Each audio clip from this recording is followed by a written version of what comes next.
नमस्कार मित्रांनो, मी शिवाजी साटम.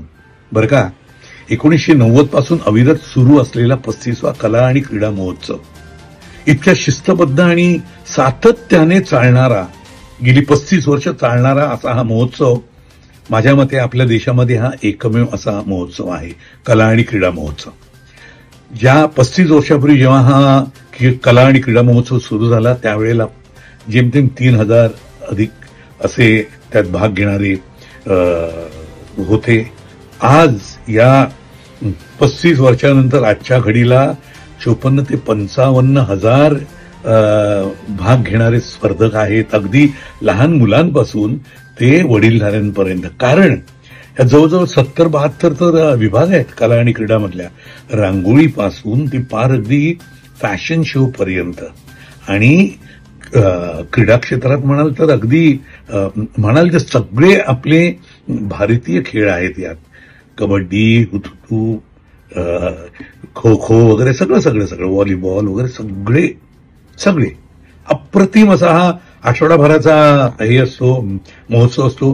तुम्ही म्हणाल की तुम्हाला एवढं कसं माहित? अरे, मी स्वतः 4-5 वेळा या महोत्सवाला भेट देऊन आलोय आणि तिथे नुसतं जाऊन भेट देऊन भोज्या करून आलेलो नाहीये, तर भरपूर वेळ घालवला. जवळजवळ 4-5 तास मी तिकडे सगळे खेळ बघताना, या सगळे कार्यक्रम पाहताना मी घालवलेला आहे आणि मला अतिशय आवडलेलं असं सुंदर आहे. बरं, हे सगळं जे अरेंज करतात, जे सगळं करतात ना, हे जे कार्यकर्ते आहेत, हे निरपेक्षपणे करतात बरं का. यात त्यांना एक नवीन पैशाचाही फायदा नाहीये.